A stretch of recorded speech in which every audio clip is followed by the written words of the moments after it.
You are now tuned into the sounds of what black men like. Got Malik in the building. Brooklyn. Got Willie P in the building. Don't be scared now. Came up from Alabama. The #1 apex in the world.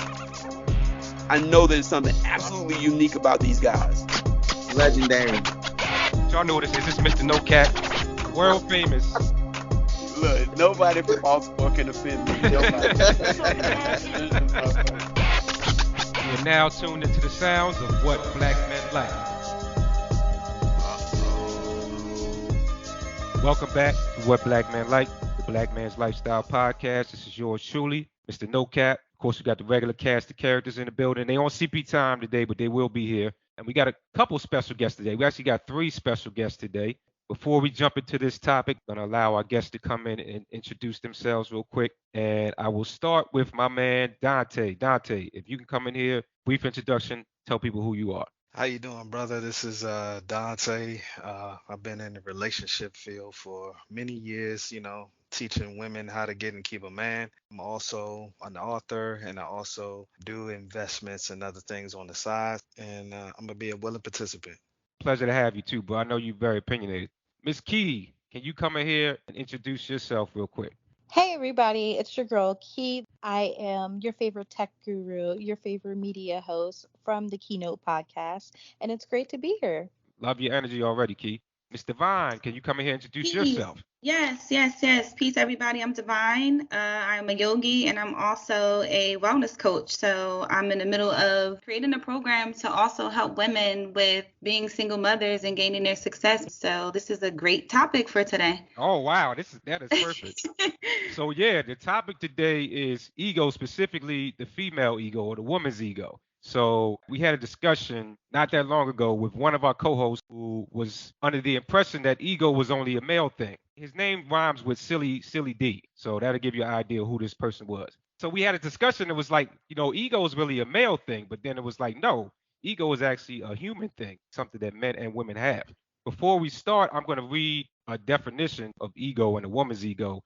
So it says, ego is described as a reflection of a person's sense of self-esteem or self-importance. And if we look at psychology sources to understand the meaning of ego, it is human nature. And then, yes, that all women do have egos. So the first thing I want to do is start off with a question of women having egos. And how would you define a woman's ego in comparison to a man's ego? Divine, what do you think about that concept of the woman's ego? And do you think that there's any difference between a man and a woman's ego? So I don't think that ego has a different definition for a man or a woman. I think that they have different characteristics. We both need our egos. That is our protector.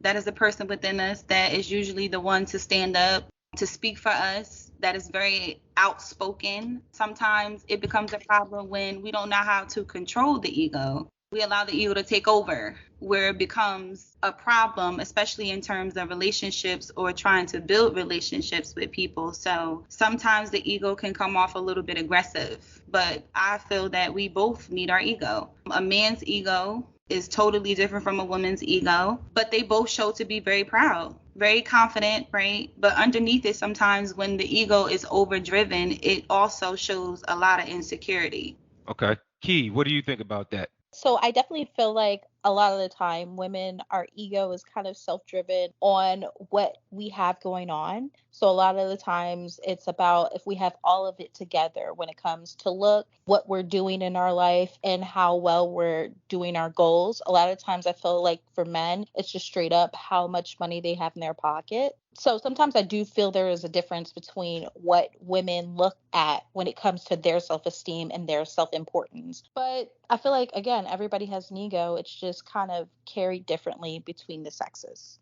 Brittney, Burna, general perception of female ego versus male ego.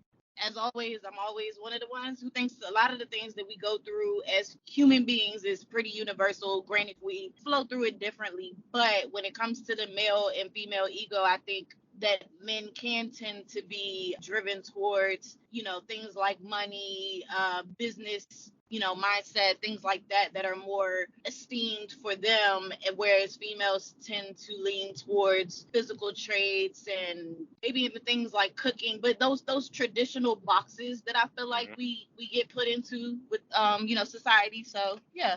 Got you. Dante, from a man's perspective, what does the female ego mean to you? So, just in the context of what you was talking about, I think there's a very overblown sense of self-worth and ego and self-esteem when it comes to women in Western society. It seems like they take male traits and they Okay. want to transfer it to them as part of their ego, which, we really don't care about. And also, that overblown sense of self-worth is also constantly reinforced on social media. They're getting likes, they're getting people that's talking to them, they're getting DMs, even though they may be huge and even though they may be unattractive, they still get these DMs and they get these likes. But for us, for men, I think a self-built ego is what we have to deal with. Rarely do men get our ego constantly reinforced. It's actually the reverse. We're getting down, we're getting demeaned, we're getting called toxic. So we have to have our own version of self-esteem. And in context with men and women, like I said, theirs is constantly reinforced. Ours is self-knowledge or self-done. Willie P, do you agree with that or disagree with that?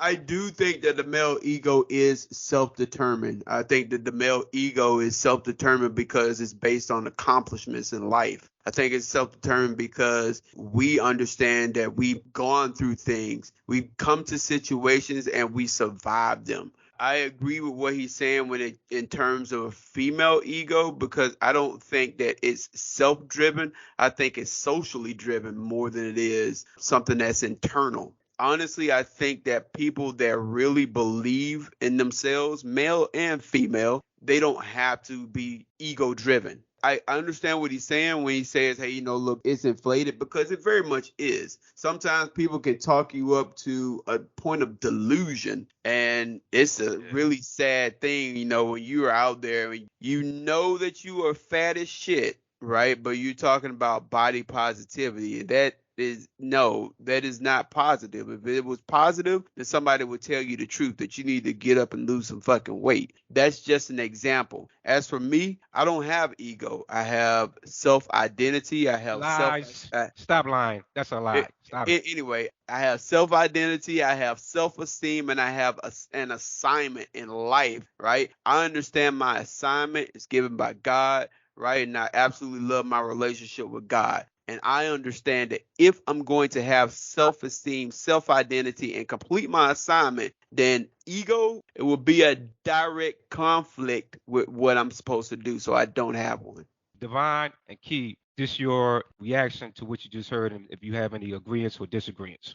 I agree with some of what was said. I disagree with the fact to say that possibly not having an ego, because I feel like we all have an ego, and I felt like I was just hearing his ego speak to us. It was. Yeah, so no, that's your own demon speaking. And I wouldn't refer to the ego as being something that's demonic, right? Like, we really need our egos. I don't think that there's nothing wrong with it. But I do agree with the fact that he said when women feel like they need to be in overdrive in regards to their ego. But I also want to talk about how Black women don't feel as safe with society as they used to. So even with the women's right movement and the feminism and all of that, right, it kind of took a twist when they started to feel like women need to be very overmasculated, right? We need to start to act like men and pretend that we're men and we don't need a man. So I agree with that. I think that has caused a lot of imbalance where women don't know how to be feminine. It's nothing wrong, right, with the woman providing for herself and being independent, but there also has to be balance, right? Everything is yin and yang. So you will never have balance if you feel like you need to be one more than the other, right? It's finding your balance within yourself. So you have to find balance within your ego, right? I just disagree with the fact that it's being pushed, I guess, in a way where he uses it in a term of the body positivity. I don't think that that's ego. I think that people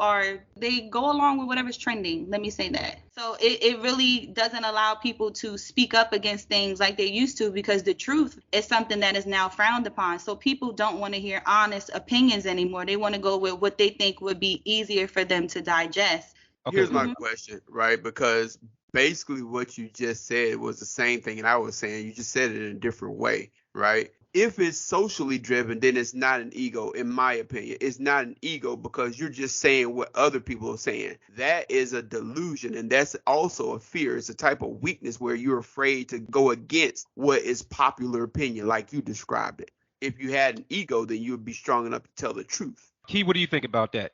I feel like with ego, it's how you feel about yourself because of the fact the definition is how a person feels about their self-esteem and their self-importance. So everyone has an ego. So even deriving it from saying, going into the body positivity or anything like that, if a person who is bigger than another person feels that they look better than that person, that's how they feel upon themselves. So, of course, some people have standards. Again, just like some men only like skinny girls or some people only like black girls, some people have their own standards of what they look like and how they feel. So it shouldn't be like how you feel about that person or how society feels about that person. It's about how you feel about yourself. Man, I've been waiting to go off for a minute.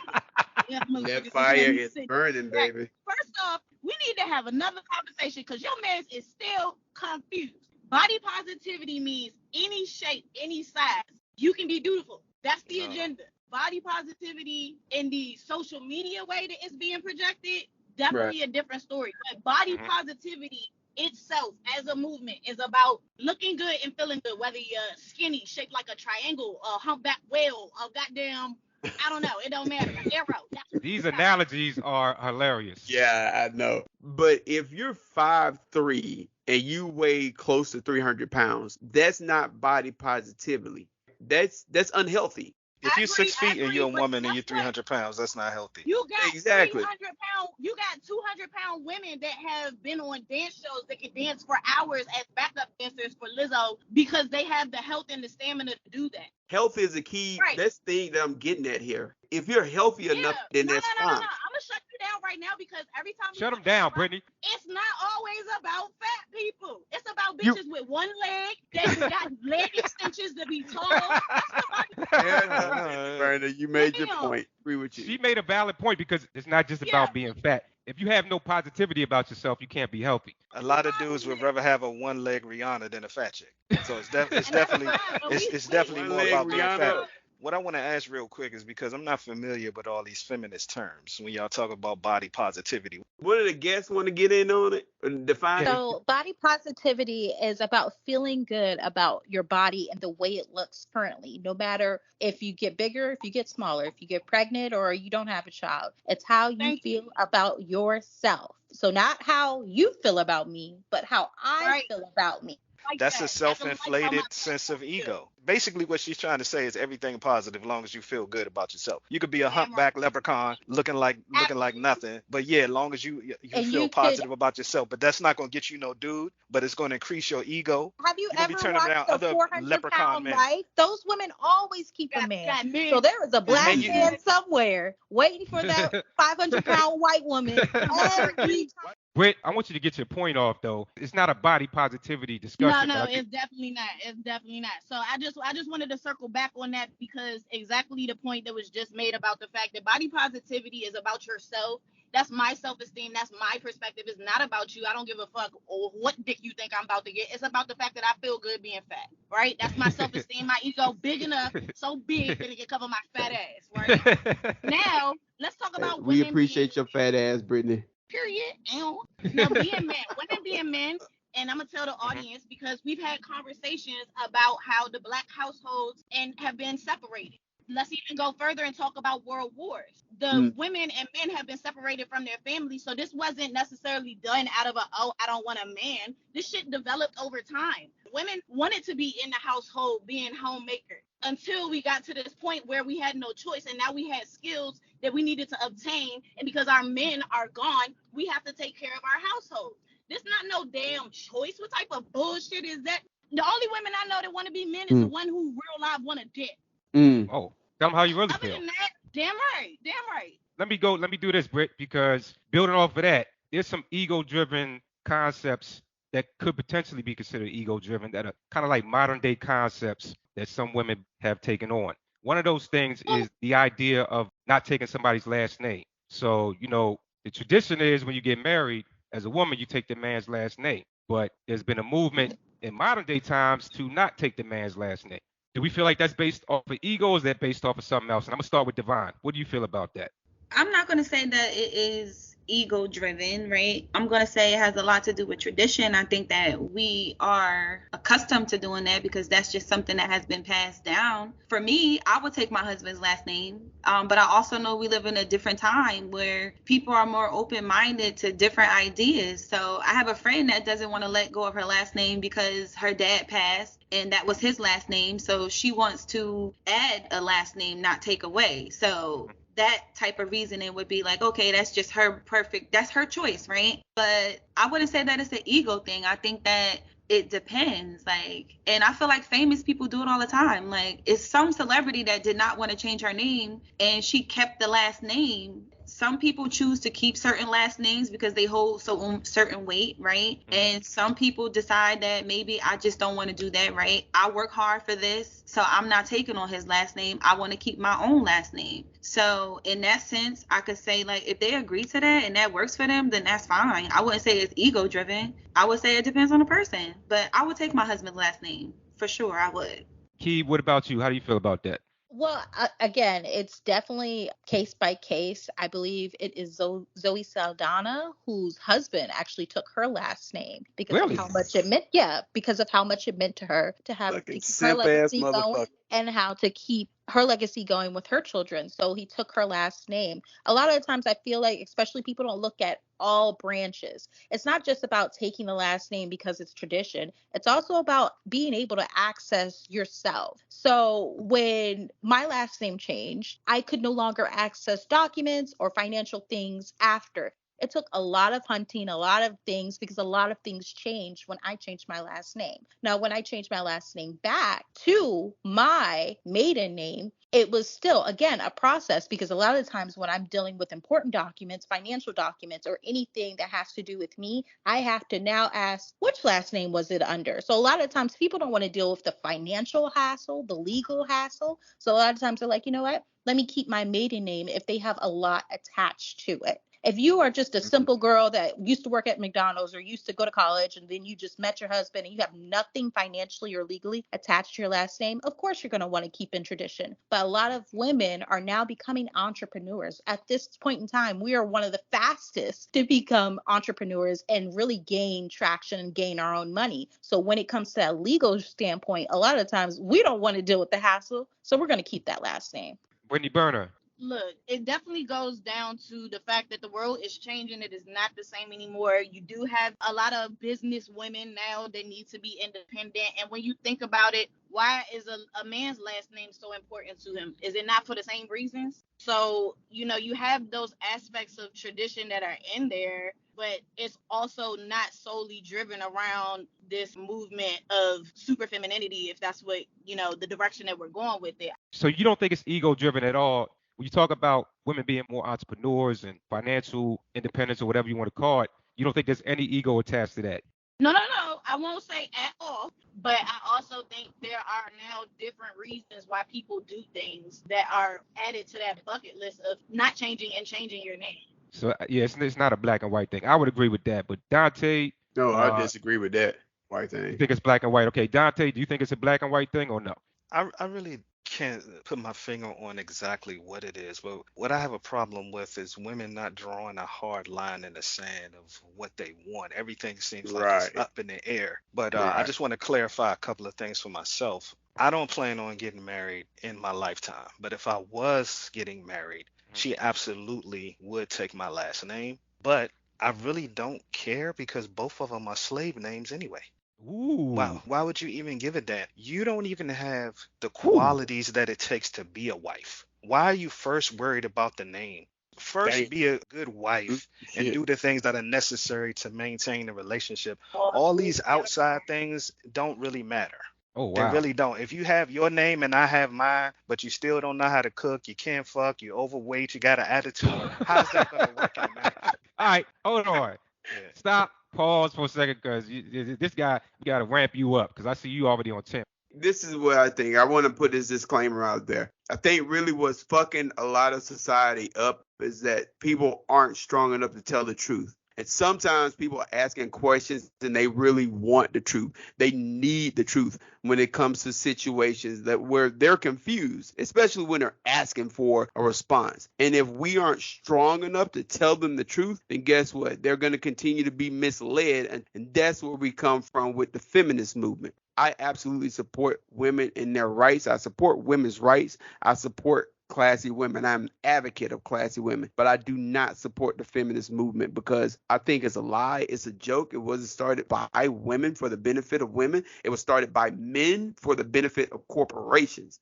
Now, in terms of last names, if somebody wants to marry me and then they say they don't want to take my last name, okay, cool. Have fun with being single because you ain't coming over here with that bullshit. If I'm a man, there's no way in the hell I would take a woman's last name. That doesn't make any fucking sense at all. What sense does that make in terms of you being the leader, the protector? I think it's a lot of things that go awry. It's because you have weak males that have surrendered their position as leader or as man, and we as real men, we get the blame for it. That's a solid point. I can't argue with that point. Kind of explain how we feel about the last name thing, but there's also the idea of proposing from a woman's perspective. Do you think that ego would come into play when it comes to you proposing to a man? Do you think that's something that a woman should be capable of doing? And I'll start with Divine. And if you want to address anything just talked about, you can, but I also want you to address that question as well. I like what he said about the last names, the slave names. I totally agree with that. I'm somebody that's spiritual, so I would consider creating a name for myself that has deeper meaning as opposed to keeping the name that slavery has given me and my family. So I totally agree with that. I like the idea what he said about the feminist movement in regards to corporations, how they benefit from that, and that is true, right? Black women are known for them advocating for things and being front line and using the power of their voices, especially in regards to the LGBTQ community, right? Like, and what's happening now is that our voices are not being heard, and now they're trying to take our rights away as women. So I think that was interesting to see after all of the women's rights and everything, how now it's not as important because the LGBTQ community is actually taking over that whole women's movement. But in regards to what you were asking about, no, I would not propose to any man. I'm a woman that wants to be led. So I can't see myself honestly ever proposing to a man. I would say that is like a masculine trait, right? I'm firm and attracting whatever it is that I know that I desire. And I don't feel like I would need to ask a man to marry me. And I don't think that the men that I would marry would feel comfortable with that. We got to cool you off, Divine. You're on fire right now. We got to cool you off. For a second. Key, Miss Key, your 2 cents on the idea of proposing to a man. The idea of proposing to a man is extremely desperate, in my opinion. I feel like a lot of the times, sometimes women propose to a man only because of the fact that it's kind of grind time, I guess you would say crunch time in their mind, whether they're getting older or whether they're seeing the people around them getting married. And they're like, you know what, at this point, I've put my time in with this man. So let me just pull the trigger because he isn't. And a lot of times I feel like when you do that, you are just solidifying the end of that relationship. Nobody wants to be forced into something, because if the man was going to propose, he was going to propose whether it was 3 months or 6 months into it or what have you, because sometimes I feel men know immediately whether they're going to marry you or whether they're just here for a good time. So if they are consistently wasting your time, you should probably get away from that person. Don't even think about proposing because of the fact that that is his job. Ooh, I have to absolutely strongly disagree with that. Which part do you disagree with? So first off, I don't think that every man knows whether or not he wants to marry a woman immediately. I absolutely disagree with that. You can be attracted to a person and not find out that you find them unattractive until maybe 6 months down the line, because then you start to discover qualities that you don't want in a wife. I kind of see what she's saying when it comes to desperation, where it's crunch time. I can see. But as far as you saying, hey, look, you're wasting your time with a man, I absolutely disagree with that. You can be with somebody, you can talk to somebody, right, and not know that you're attracted to them until they start to display those qualities that you find attractive. You can be friends with somebody. There's absolutely no attraction to this person until you start to spend more time with them. Once you start spending more time with them, now you develop a relationship, and then you develop a relationship that you don't want to let go of.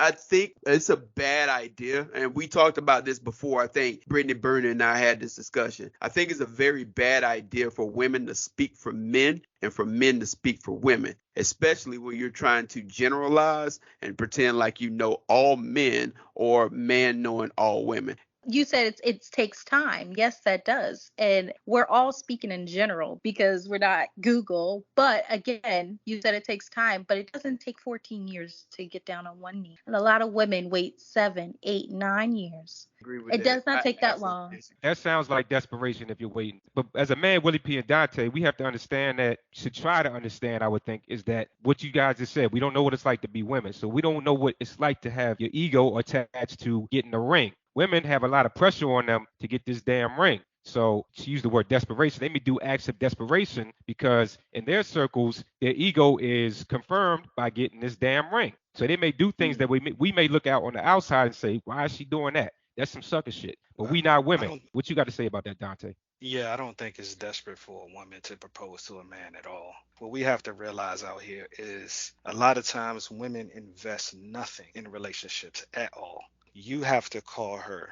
You have to romance her. You have to pick her up for the date. You have to pay for it. You have to turn her on. You have to make her come. You pay for everything. She has invested nothing. So if it comes down to something that she wants, but whose fault is that though? If you're a man and you allow that, whose fault is that? That's how society has been working for a long period of time. But if you're a man, you don't go by society. You go by what you dictate. That's what a man does. Like if you allow society to dictate how you deal with women, then you're not a man. So I get what you're saying, but like if you allow the situation to play out, especially for years, she not putting no energy. Is that a generalized statement? Of course, we're all making generalizations out here. But if you haven't invested anything in a relationship and you don't want to compete and actually ask this dude that you think is right for you for his hand in marriage just because you have this thing that you want to be led, I don't think getting on one knee is getting led. I think it's the fact that they want that princess moment. And if they don't get that, they feel some type of way. Even if a woman, like if you propose to a woman and, you know, like we saw in this Bridezilla's nonsense, and she don't get the wedding that she wants, she's mad. She's not even paying attention to the fact that she about to be a wife. We talking about one day with a dress that she ain't a virgin and all this other stuff that really don't even matter. But they want that stuff without actually investing anything into the relationship. And a lot of times who is paying for it? Somebody else and not her.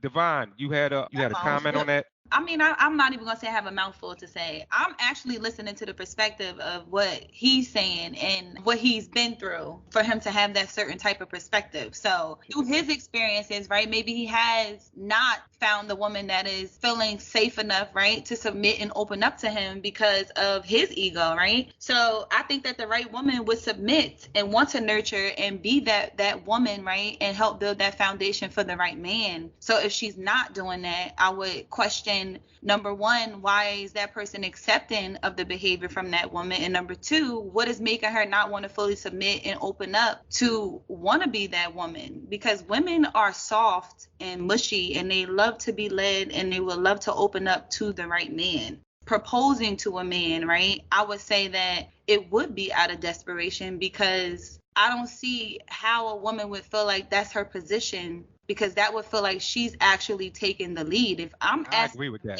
to marry me, that means that I'm the leader of that household in my eyes. So look, I want to throw a flag on the play real quick. If you are proposing to somebody and you haven't even talked to them about marriage, then yeah, you're going to come to a failure. Whether you're a man or a woman, that's going to be an automatic fail. Never surprise somebody with a fucking wedding proposal. Maybe if you talk to the man, you won't even have to propose to him. He'll get the idea. He'll get the understanding. But you got to be clear in your desires. Have that conversation before you even propose. I'm not going to disagree with that. I agree with that. I think that women and men could do better at expressing their needs instead of just talking about their emotions and their feelings. So I totally agree with that. We assume a lot of things in relationships, and we just think that we can give hints, right, without fully knowing how the person actually feels. And I had a conversation with somebody about this. Just because I'm telling you that I love you doesn't necessarily mean that you are receiving that from me, because how do I know what is acceptable for you if I don't know your love language and what it is to feel like, yo, is she even accepting of my love, right? I've had some great men come into my life, but they just weren't the one, right? They didn't know how to love me the right way. What they thought I desired was totally different from what I actually wanted. So because they didn't know, right, they kind of were like doing their own thing in a sense. And then it was like, yeah, but you forgot that I also like this and like this and like this. So it was like them fully taking control and doing what they were used to, and me not being able to, I guess, create that change to where we could find balance. Right, you're not investing nothing.